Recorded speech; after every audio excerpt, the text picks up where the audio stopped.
सवाल भी तो आपके ऐसे हैं, क्या रिश्ता है राजन के साथ? अरे क्यों बोलूं? अब तो तू बोलेगी ही बोलेगी। गरोड़िया नगर पुलिस थाने आ जा अभी। धमकी मत दे, समझी? चल, नहीं आती। क्या करेगी? तू आती है या घसीट कर लाऊं तुझे? एड्रेस बोल अपना। मैडम प्लीज आप एड्रेस मत लो, आप मुझे जहाँ बोलेंगे जब बोलेंगे मैं आने को तैयार हूँ। मैडम प्लीज आप घर मत आइए। नैना, जितनी देर तुम प्लीज प्लीज बोलने में लगा रही हो उतनी देर में तो तुम यहाँ आ जाती। नहीं नहीं मैडम, आज मैं घर से बाहर नहीं निकल सकती, बाबूजी घर पर ही है। तुम इतनी डरी हुई क्यों नैना?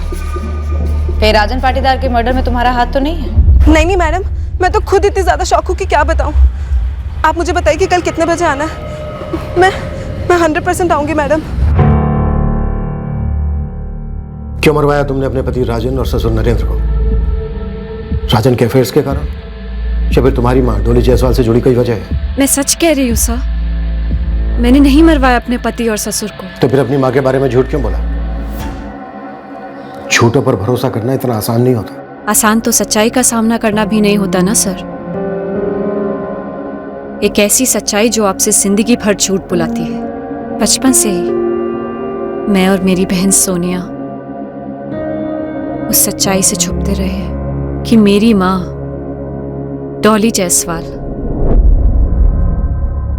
हमारी जैसी जवान लड़कियों को खरीदती, उन्हें घर लाती और उनसे बिजनेस करवाती, धंधा करवाती, प्रोस्टिट्यूशन, वेश्यावृत्ति। हाँ वही सर, धंधा, प्रोस्टिट्यूशन, वेश्यावृत्ति।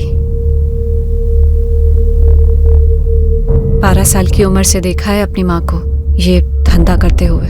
उस घर में ली हर सांस से घिन आती थी, घुटन होती थी। ये घिन और घुटन पर उपन्यास किसी और दिन लिखना। सच्चाई यह है कि तुम्हारी माँ डॉली जायसवाल एक ट्रैफिकर है और 7 महीने पहले ट्रैफिकिंग के केस में गिरफ्तार हुई और लगभग तब से ही तुम अपने पति राजन का घर छोड़कर अपनी माँ के घर आई। मैं तो चाहती थी अपनी माँ के घर से, उसके साय से भी दूर रहूं मैं।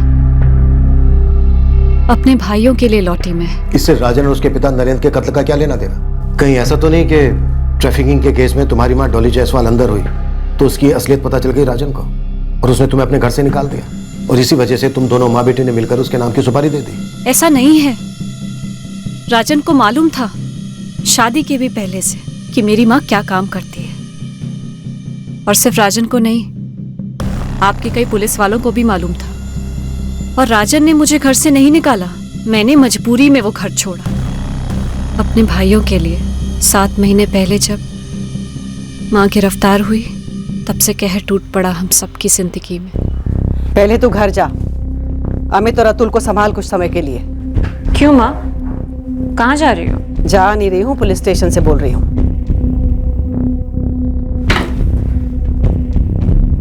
Police station? अब क्या किया तूने? तू घर जा, अमित और अतुल का ख्याल रख।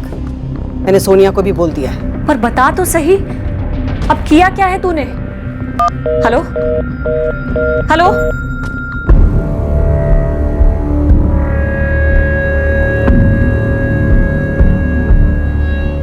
कोमल तू डर मत, तेरे घर वालों को खबर कर दी है।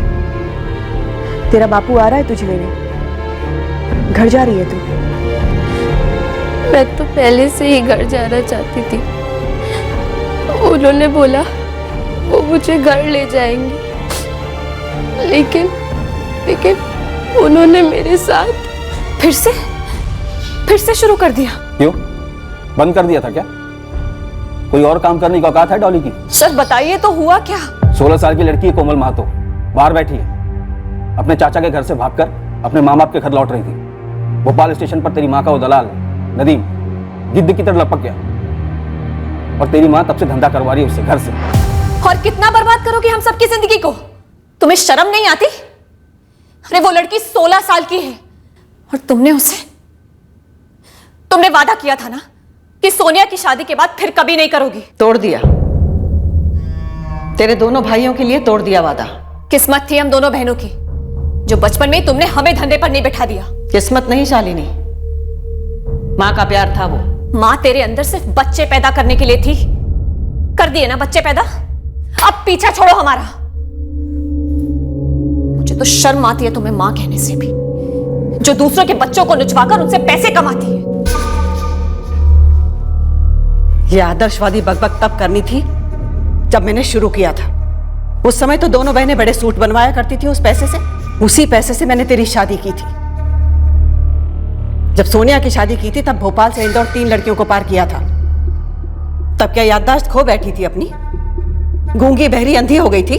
तुम दोनों बहनें तो अपनी जिंदगियों में मस्त हो, तो क्या मेरी जिंदगी खत्म हो गई है? तेरे दोनों भाइयों की जिंदगी खत्म हो गई है? कल को उन दोनों की शादी हो जाएगी और वो दोनों जाके अपनी बीवियों के पल्लू में बैठ जाएंगे। तब तेरी इस बदनसीब मां का क्या होगा, कभी सोचा है तूने? क्या तेरा वो बाप आएगा अपनी पेंशन लेकर? 4 बच्चे गले मड़ के फुट गया साला। जा जाकर ढूंढ उसे और उसे जाकर सुनाना ये महात्मा वाला भाषण, समझी?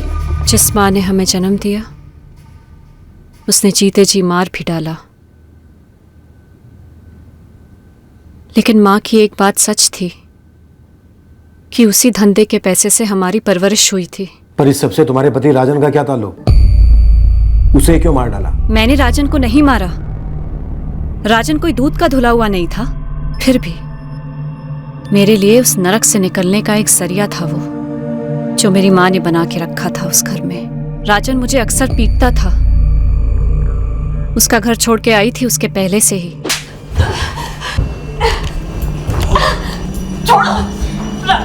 पर मैं सब सह लेती। सोचती सिर्फ मारता ही तो है, लड़कियां तो नहीं बेचता।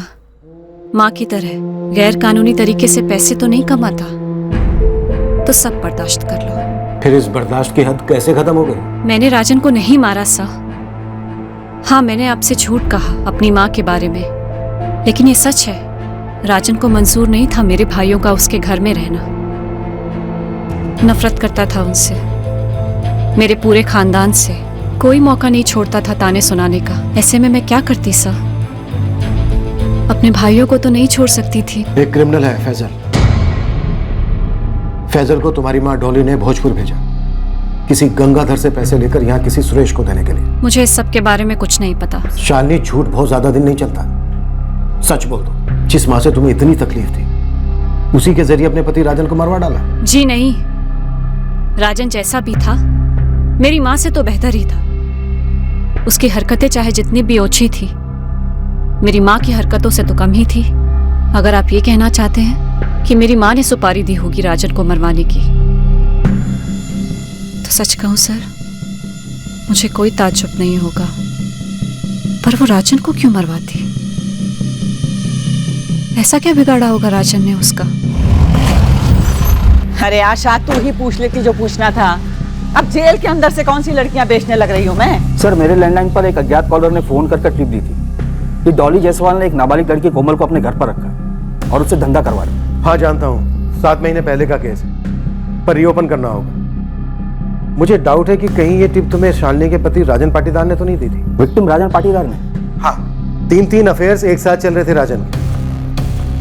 शायद डॉली को पकड़वाकर वो शालिनी को अपने घर से निकालने की फिराक में हो और डॉली ने बदला लेने के लिए राजन का मर्डर करवाया हो सकता है शालिनी भी इसमें शामिल हो। ठीक है सर, पता लगाता हूँ उस अज्ञात कॉलर के बारे में। आप मेरे पति को बीच में क्यों ला रही हैं? मत कीजिए। मैं बोल रही हूँ ना कि मैं जानती हूँ राजन को। तुम अब भी पूरा सच नहीं बोल रही हो महिमा। ये रहे तुम्हारे फोन रिकॉर्ड्स। रोज बात होती थी तुम्हारी राजन से। हाँ, मेरा अफेयर था राजन के साथ, लेकिन हमारा संबंध सिर्फ जिस्मानी था और कुछ भी नहीं। कहाँ मिले? मेरे पति ने लोन लिया था राजन से। एक बार जब वो टूर पे थे तब राजन घर आया था वसूली के लिए, तब मिले। उसके बाद से जब मेरे पति घर पे नहीं होते थे मैं राजन को घर पे बुलाती थी। शायद तुम्हारे पति को पता चल गया, उसने मरवाया। नहीं मैडम, मेरे पति तो महीने में 15 दिन शहर के बाहर रहते हैं। उन्हें तो मालूम भी नहीं था कि मेरे पास ये दूसरा नंबर है। मेरे पति को इस बारे में कुछ भी मालूम नहीं है, ना मुझे कुछ मालूम है। मैं तो उसकी बीवी शालिनी को भी नहीं जानती। राजन का कत्ल, वो भी जेल के अंदर से। पहली बात तो ये है साहब कि राजन मेरा दामाद था, मेरी बड़ी बेटी शालिनी का पति। अपने हाथों से बसाया था मैंने उसका घर, और वही घोंसला मैं खुद जला दूंगी। अगर तेरी जान खतरे में आए ना, तो तू अपने दामाद को क्या, अपनी बेटी को भी जला देगी डॉली? मैं कोई बहुत इमोशनल औरत तो हूं नहीं, और ना ही मुझे रोने धोने या ड्रामा करने की आदत है। हाँ, मैंने लड़कियां बेची, धंधा भी करवाया उनसे, लेकिन पहले मैं खुद धंधे पर बैठी साहब। ताकि अपने 4 बच्चों को पाल सको। पढ़ी लिखी नहीं हूं ना, कुछ आता भी नहीं था, ये सब आसानी से हो गया मुझसे। हमारे मोहल्ले में एक औरत थी, उसने ये रास्ता दिखाया और मैं उस पर चल पड़ी। लेकिन इतने सालों में मैंने अपने बच्चों पे कभी आंच नहीं आने दी। कत्ल किससे करवाया तूने डॉली? नरेंद्र पाटीदार के नौकर बाबूराम से? कत्ल तो क्या, मुझे थप्पड़ के नाम से भी चिढ़ है। इतनी लड़कियों से धंधा करवाया मैंने, किसी से भी पूछ लो। बड़ा लाड करती थी उनका, खाना, कपड़ा, पिक्चरें दिखाना, दिवाली, ईद, सब कुछ। फैजल से सुरेश तक पैसे पहुंचाए, किस लिए? वो रुपए मेरे दामाद नंबर 2 सोनिया के पति धीरज गुर्जर के लिए थे। उसका एक्सीडेंट हो गया था।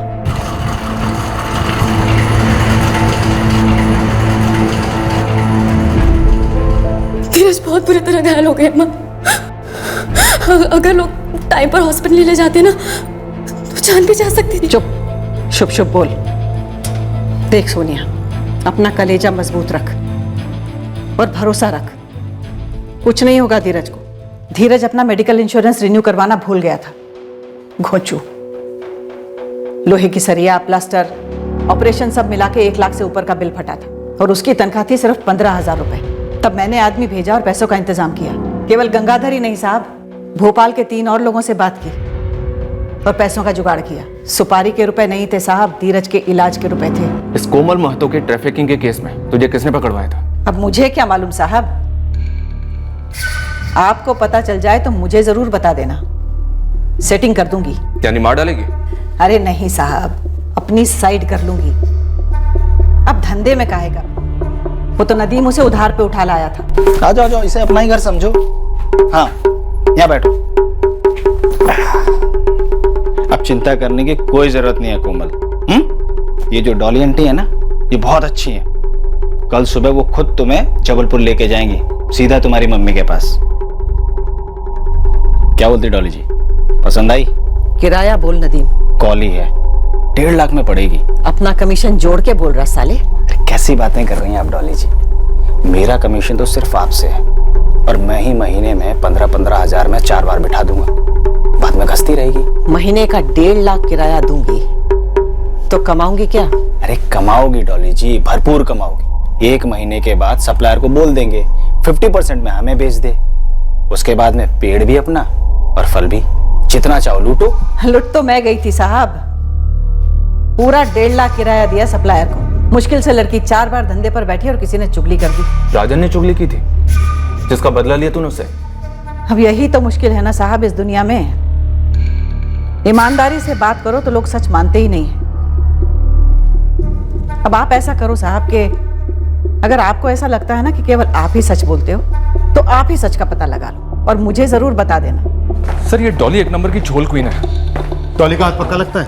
हाथ लगता तो है सर, पर ये साबित करने के लिए अभी हमारे हाथ में कुछ नहीं है। लेकिन एक बात है सर, ये डॉली बात घुमाने में एक्सपर्ट है। ए आशा, तेरा चेहरा कितना फीका पड़ गया रे। मौसम्बी का जूस पिया कर। लॉकअप में पीऊंगी तेरा जूस बना के। सर, वो फैजल जिसने डॉली के कहने पर पैसे कलेक्ट किए थे, वो हमारे हाथों लग गया है। लेकिन सर, वो तो सिर्फ एक डिलीवरी मैन था। और वो सुरेश जिसे फैजल ने पैसे पहुंचाए? अभी भी अंडरग्राउंड है सर। देविका, राजन की गर्लफ्रेंड्स नैना और पूजा, कुछ मिला उनसे? एक्चुअली कुछ नहीं मिला सर, दोनों ने अफेयर की बात तो कबूल की है। राजन से लोन लिया था मैंने अपनी स्कूटी के लिए, लौटा नहीं पा रही थी, या यूं बोलो लौटाने का मन नहीं था तो दिल लगा लिया उसके साथ। लोन और इंटरेस्ट सब माफ। तो तू मर्दों को ऐसे ही फंसाती है, तेरा कोई रैकेट वैकेट तो नहीं है? इतने बुरे दिन नहीं आए मैडम कि मर्दों को फंसाना पड़े। और वैसे भी ये मेरा प्राइवेट मामला है, आप इतना इंटरेस्ट क्यों ले रही है? ज्यादा हवा में मत उड़ पूजा, मर्डर केस में फंसी है तू। फंसे मेरी सैंडल। बोलो ना एक बार, राजन के साथ कुछ सीरियस वीरियस नहीं था, लोन के बदले टाइम पास था बस। मेरी तो जिंदगी बर्बाद हो गई मैडम। राजन ने मुझसे शादी करने का वादा किया था। तुम्हें पता नहीं था कि राजन शादीशुदा है? मैडम, मैं जानती थी कि वो शादीशुदा है, लेकिन वो शालिनी को डिवोर्स देने वाला था। वो 17 सितंबर को अपना फाइनल डिसीजन लेने वाला था कि वो अपनी वाइफ को डिवोर्स देगा और फिर हम दोनों शादी करने वाले थे मैडम। मैंने तो कई मन्नतें भी रखी कि उसका डिवोर्स जल्द से जल्द हो जाए, लेकिन फिर पता चला कि उसका मर्डर हो गया। मैं आपको बता नहीं सकती मैडम कि मेरी जिंदगी किस कदर बर्बाद हो गई। मैं उसके साथ सो चुकी हूँ मैडम। सर, इतना तो हम पकड़ के चल सकते हैं कि राजन शायद शालिनी को डिवोर्स देने वाला था, मतलब घूम फिरकर हम वहीं आ रहे हैं। शालिनी सस्पेक्ट, उसी के पास मोटिव था। उसने गुस्से में आकर अपने पति राजन का मर्डर करवा दिया। कोलैटरल डैमेज, राजन के पिता नरेंद्र पाटीदार। लेकिन सर शालिनी के खिलाफ हमारे पास कोई सबूत नहीं है। पॉसिबिलिटी कम है कि ये मर्डर शालिनी ने खुद किया हो, और अगर किसी और से करवाया है तो फिर किससे करवाया? बाबूराम पर कोई खबर? अभी तक तो कुछ नहीं सर। गुरु खबरी और उसकी टीम लगे हुए हैं, लेकिन सर बाबूराम का इस तरह से अचानक गायब हो जाना अपने आप में एक लीड तो है। मैनहंट जारी करो बाबूराम के।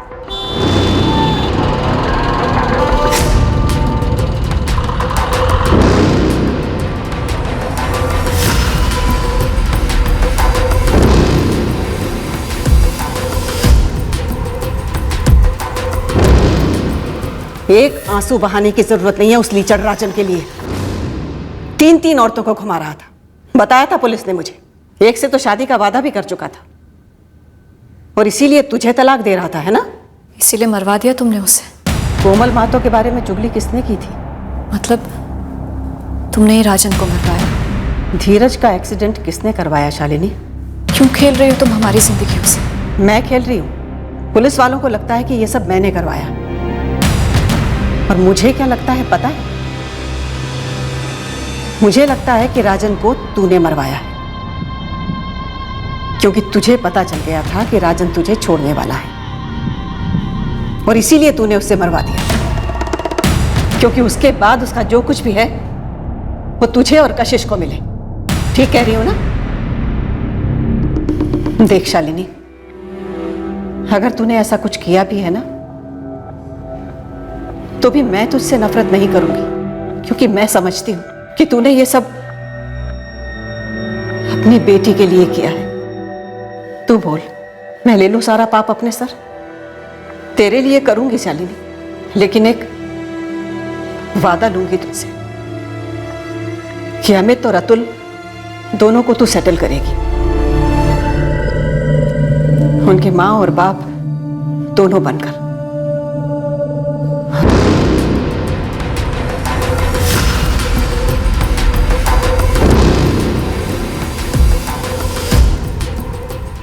जी हाँ, हॉस्पिटल का सारा बिल दरअसल सोनिया की माँ ने ही भरा था। मैंने माँ से मदद मांगी थी मैडम। एक्सीडेंट 23 अगस्त की रात को हुआ था? जी हाँ, मंडीदीप में एक फर्टिलाइजर डिपो है, मैं वहाँ मैनेजर हूँ। रात को ड्यूटी से लौट रहा था कि एक गाड़ी ने उड़ा दिया। क्या तुमको भी डॉली जायसवाल की चलाई जा रही वैश्यवृत्ति के बारे में मालूम था? जी मालूम था। राजन को भी मालूम था, है ना? जी हाँ। सोनिया, तुम्हें किस पर शक है? राजन को किसने मरवाया होगा?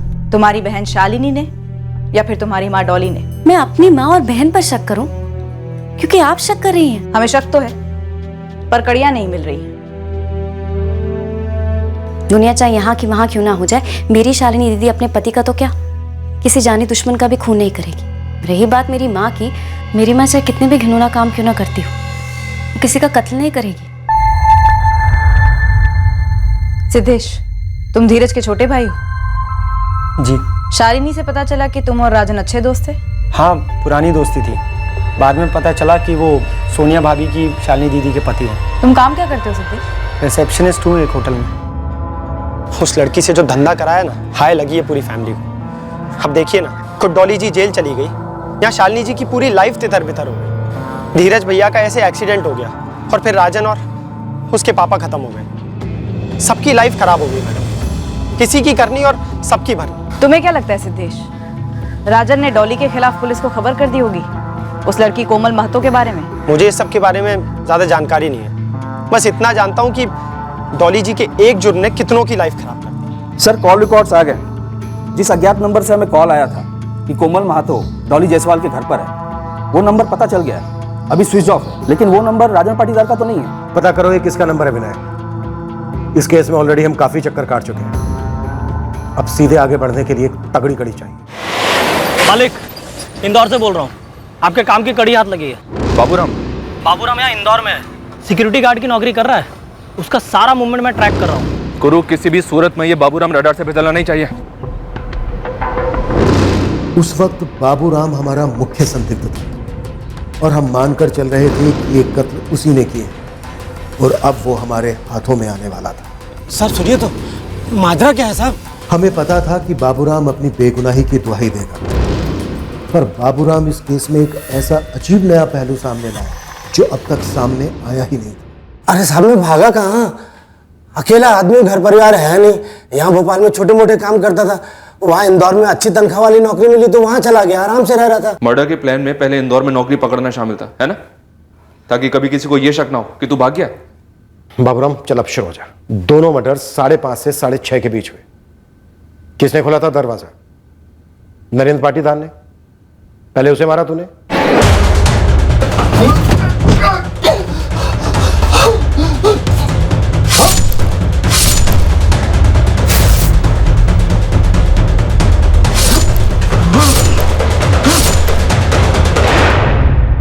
ऐसा ही हुआ था ना साहब? मैं अगस्त के महीने के बाद नरेंद्र जी के घर गया ही नहीं।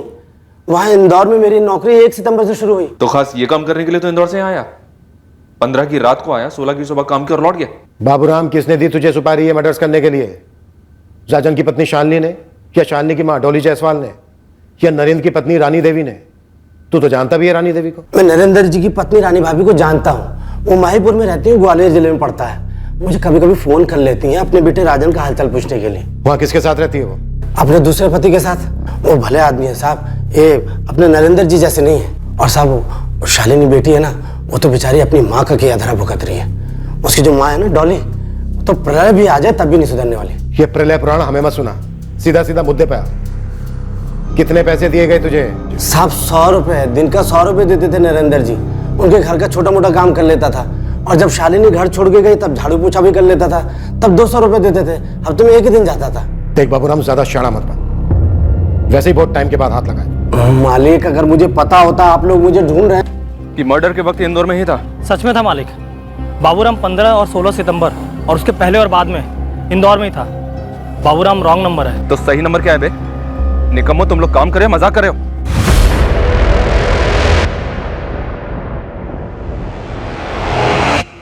ले, जा तू।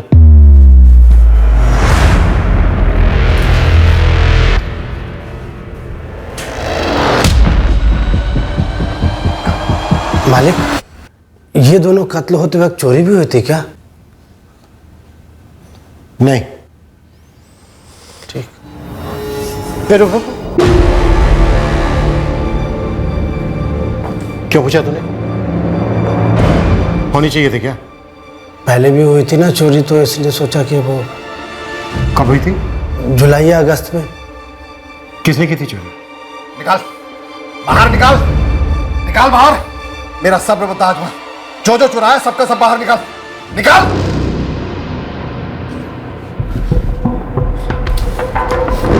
सारे के सारे निकाल अमित, वरना तेरी खाल उधेड़ दूंगा। इतने ही थे तेरी अलमारी में, और ज्यादा भौंक मत बुड्ढे। क्या बोला? बुड्ढा है तेरी तो। क्या हुआ? हुआ क्या है? अरे मेरी बाहर आग क्या लग गई? ये घर के अंदर घुस गया चोरी करने के लिए, और ऊपर से बदतमीजी अलग कर रहा है। 100 की सिर्फ 2 पत्तियां ली थी मैंने, और कौन सा बड़ा तेरा खजाना लूट गया जो फुदक रहा है इतना? हाँ चल थाने, चल थाने तू, थाने चल, रोक। इसीलिए राजन ने इन दोनों भाइयों को घर में पनाह नहीं दी। अपनी माँ की देखा देखी में क्रिमिनल बनने की तैयारी में है दोनों। वो लड़का अमित शालिनी का भाई चर्सी है। जब नरेंद्र जी के घर रहता था ना, तब भी उसने 2-3 बार पैसे चुराए थे अपनी बहन के पर्स से। तब भी शालिनी ने उसे डांटा था। अमित, क्या तुम 15 सितंबर की रात 16 सितंबर की सुबह अपने जीजा राजन के घर गए थे? आप लोग यकीन क्यों नहीं कर रहे हैं? मैंने बताया ना, उस रात घर पर ही था, ये कहीं नहीं गया था। तुम तो रहने ही दो, तुमने भी कम झूठ नहीं बोले हमसे, बहुत कुछ छुपाया है। अमित जवाब दो। आप लोग ये सवाल कर ही क्यों रहे हैं? क्या साबित करना चाहते हैं कि इस बच्चे ने मेरे पति और ससुर को मार दिया? होश में तो है आप लोग? ये रहता है होश में कभी? नशे के लिए पैसे नहीं चुराता? कभी इसने बताया तुमसे कि राजन के घर से जब तुम लोग अपनी माँ के घर चले गए थे, उसके बाद ये राजन के घर गया था एक बार चोरी करने? तुम्हारे ससुर ने इसे रंगे हाथ पकड़ा था। देखिए सर, 100-200 रुपए चुराना एक बात है, और 2 लोगों का कत्ल कर देना दूसरी। और मैं आपको कितनी बार बता चुकी हूं कि अमित उस रात घर पर ही था। अमित, जो भी सच है बता दे, वरना तेरी मुसीबत और बढ़ेगी। सर, आप मेरे भाई को ऐसे धमकी नहीं दे सकते। सवाल अमित से हो रहे हैं, जवाब भी अमित देगा। अमित, क्या ये दोनों मर्डर्स तुमने किए हैं? सर आप शालिनी, बोलो अमित, क्या ये दोनों मर्डर्स तुमने किए हैं?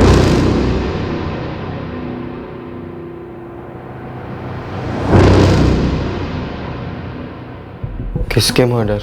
अपने जीजा राजन और उसके पिता नरेंद्र पाटीदार के मर्डर्स। नहीं।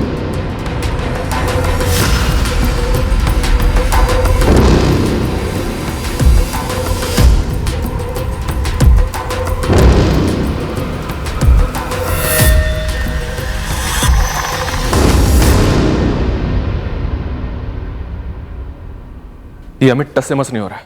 एक ही जवाब, मैंने नहीं किया। और हम कोई और तरीका अपना भी नहीं सकते, माइनर है लड़का। सर हमारे हाथ में कुछ ठोस होना ही चाहिए जिससे अमित का झूठ पकड़ा जाए। एक बात समझ में नहीं आ रही है, अमित ड्रग एडिक्ट है। अगर वो राजन के घर पैसे लेने गया और वहां पर वो राजन और राजन के पिता नरेंद्र का कत्ल करता है और पैसे नहीं लेता, क्यों? जबकि कैश तो था घर पर। शायद पैसे पहले ही मिल गए होंगे अमित को। हम सुपारी का एंगल ढूंढ रहे थे, शायद सुपारी दी ही नहीं गई हो, इस नाबालिग से करवाया गया हो। अमित चर्सी है, चर्सी की टोलियों के साथ उठता बैठता है, 24 घंटे नशे में रहता है। क्या वो अकेला दो लोगों का कत्ल कर पाता? साहब अंदर आऊं क्या? कुछ काम की खबर लाया गुरु। ये शालिनी का भाई अमित भी रॉन्ग नंबर है। तूने मिलाया क्या? हाँ साहब।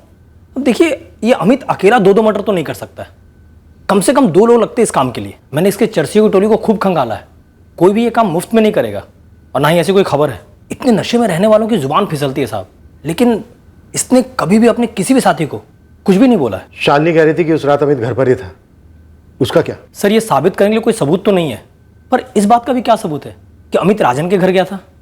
सर एक बात बोलूं साहब, राजन मरते वक्त फुल दारू के नशे में था, अंदर के कमरे में घंटी बजी होगी तो पूरे चांसेस है कि राजन तो उठ के नहीं गया होगा दरवाजा खोलने के लिए। बाहर इसका बापू नरेंद्र सोया हुआ था, तो हो सकता है कि दरवाजा खोलने नरेंद्र उठा हो।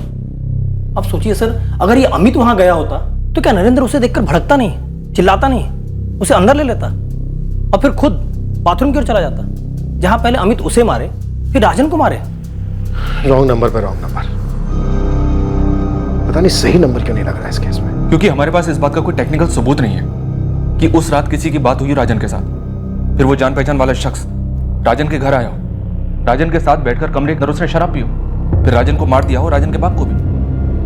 सब मौत सुबह 5:30 से 6:30 के बीच में हुई, यानी जो भी शख्स आया होगा कातिल रात भर रुकने के इरादे से ही आया होगा। कुल मिलाकर एक ही एंगल में दम लग रहा है इस वक्त, और वह है खुद शालिनी। लेकिन सवाल यह है कि क्या शालिनी अपनी छोटी सी बच्ची कशिश और 2 नाबालिग भाइयों को अकेले घर पर छोड़कर अपने पति के घर जाती उस रात को और पूरी रात वहां रहती और फिर सुबह 5:30 से 6:30 के बीच दोनों का कत्ल करती और वापस अपने घर लौटती? जहां से शुरुआत की थी, घूम घाम कर फिर वहीं लौटे थे।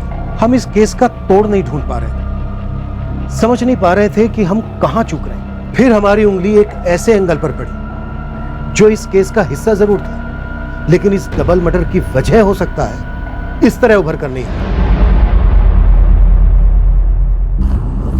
इस एंगल का ख्याल हमारे दिमाग में 2 महीने बाद आया, जब हम अंधी गलियों में चक्कर काट काट कर थक से गए थे।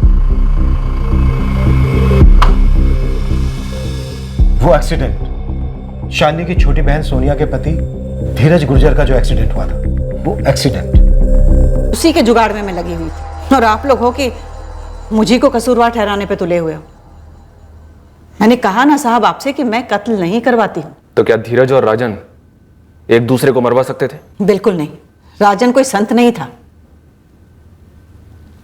धीरज भला है, लेकिन इस हद तक दोनों कभी नहीं जाते। तो फिर धीरज का एक्सीडेंट कौन करवा सकता है? वैसे आप सिद्धेश से ही सामने से क्यों नहीं पूछ लेते कि बता तुझे ऐसा क्यों लगा?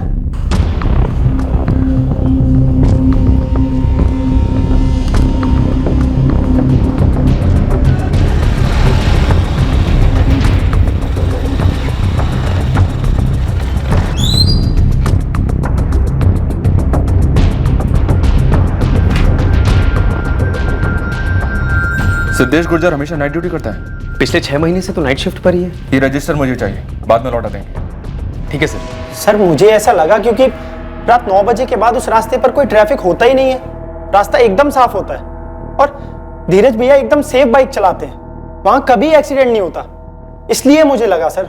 जानबूझकर धीरज को किसने कार से उड़ाया मारने के इरादे से? तो कौन कर सकता है ऐसा सुरेश? मुझे नहीं पता सर, मुझे बस ऐसा लगा। तुझे ऐसा लगा नहीं, तुझे पता था, तुझे पता है किसने करवाया एक्सीडेंट, नाम बोल। 15 सितंबर की रात को तू कहाँ था? ड्यूटी पर था। तेरे होटल का गैस रजिस्टर है 15 सितंबर की नाइट शिफ्ट वाले पेज पर जा, ऑन ड्यूटी रिसेप्शनिस्ट में तेरा सिग्नेचर देखा मैं। ये देखिए सर, मेरा सिग्नेचर। व्हाइटनर लगाकर तूने अपना साइन किया है। तेरे मैनेजर को अच्छी तरह से याद है 15 सितंबर की नाइट शिफ्ट से तूने ऑफ मांगा था। 15 सितंबर सिद्धेश के मौजूद होने के सिग्नेचर के नीचे व्हाइटनर लगा हुआ है, क्यों? लेकिन इस रजिस्टर पर सिद्धेश का सिग्नेचर 15 सितंबर को कैसे हो सकता है? उस रात तो वो छुट्टी पर था। मोहन सर, वो मेरे घर का एक अर्जेंट काम आ पड़ा है, तो आज नहीं आ पाऊंगा, प्लीज ऑफ दे दीजिए। चालाक है, रजिस्टर में गड़बड़ी की, अपना फोन घर पर छोड़ कर गया, राजन के घर नहीं लेके गया, ताकि तेरे फोन की लोकेशन राजन के घर की ना दिखे। पर तू उतना भी चालाक नहीं है सिद्धेश। तूने कहा था कि तू उस रात ड्यूटी पर था, जबकि उस वक्त तेरा फोन तेरे घर पर ही था। हमने पता किया है राजन से दोस्ती थी तेरी, तुम लोग मिलते थे, प्यार करते थे साथ में, और उस रात को भी पी रहे थे। चलो, क्यों मार डाला बाप बेटे को? क्या धीरज को मारने की कोशिश राजन ने करवाई थी? हाँ। क्यों? और तुझे कैसे पता चला? राजन ने 23 अगस्त को फोन किया था मुझे, एक्सीडेंट के पहले ही उसने फोन किया था। हाँ राजन, क्या हाल है? बढ़िया, सब ठीक तो है? हाँ हाँ, पर तू ऐसे क्यों पूछ रहा है? नहीं बस ऐसे ही। धीरज ठीक है ना? हाँ बिल्कुल ठीक है। ठीक है, चल। मैं हैरान था कि ये राजन अचानक धीरज भैया का हालचाल क्यों पूछ रहा है, और उसके कॉल के आधे घंटे बाद मुझे एक कॉल आया। हाँ धीरज भैया। कौन?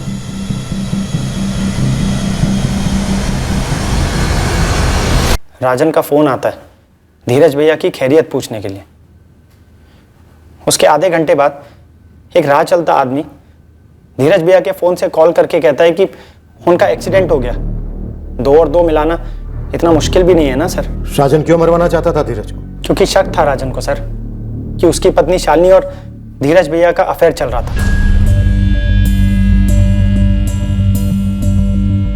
वाकई में अफेयर चल रहा था? नहीं था सर, धीरज भैया काफी सपोर्ट करते थे शालिनी जी को, कभी कभार उनके घर भी जाते थे हौसला देने सर, कभी पैसे भी देते थे।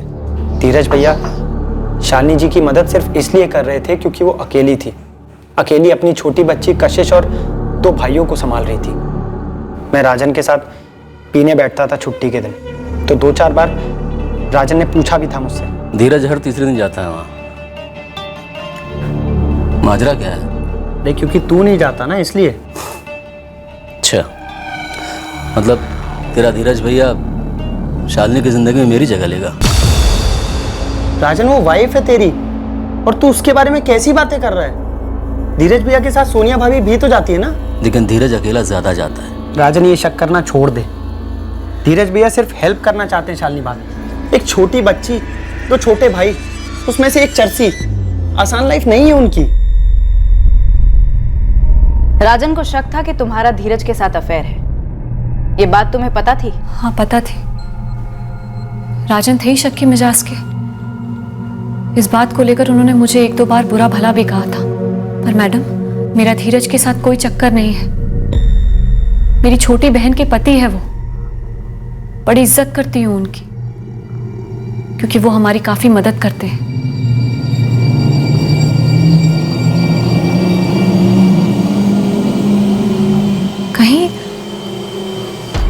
कहीं राजन ने तो वो एक्सीडेंट राजन ने ही करवाया था, इसलिए बदला लेने के लिए तूने राजन को मार डाला, और साथ में उसके बूढ़े बाप को भी। धीरज भैया का एक्सीडेंट होने के बाद मैं आग बबूला हो गया था सर, और डर भी गया था कि राजन धीरज भैया को फिर से मारने की कोशिश करेगा। मेरे दिमाग में बस यही बात घूम रही थी सर। हाँ, मैं राजन को मार डालना चाहता था। मैंने पूरी प्लानिंग कर रखी थी, जॉब से ऑफ भी ले लिया, चाकू भी ले लिया, पर पीने के बीच में मैंने मन बदल दिया। सोचा नहीं मारता हूँ, मैंने प्लान ड्रॉप कर दिया। बस उसके बाद हम लोग बातें करते रहे थोड़ी देर और फिर सो गए।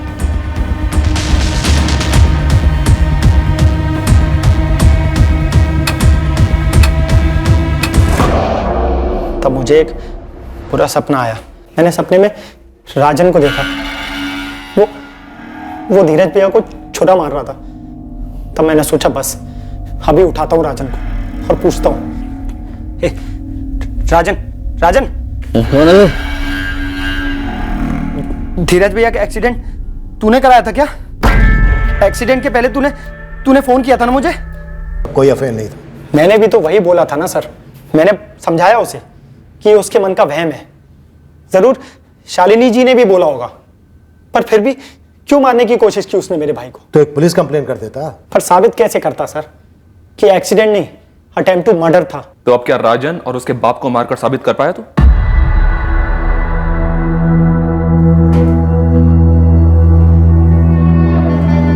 सिद्धेश, एक बार मुझे बता दिया होता। तुझे राजन का घर नहीं छोड़ना चाहिए था शालिनी। गुंजाइश ही नहीं रहती कोई गलत फहमी की। कुछ ना कुछ करके बारी बारी से संभाल लेते ना हमें तो रतुल को।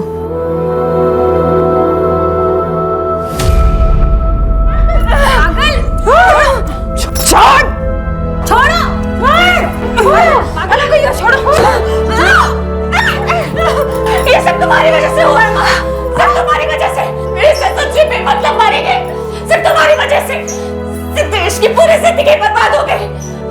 एक आम इंसान को तूने मुजरिम बना दिया।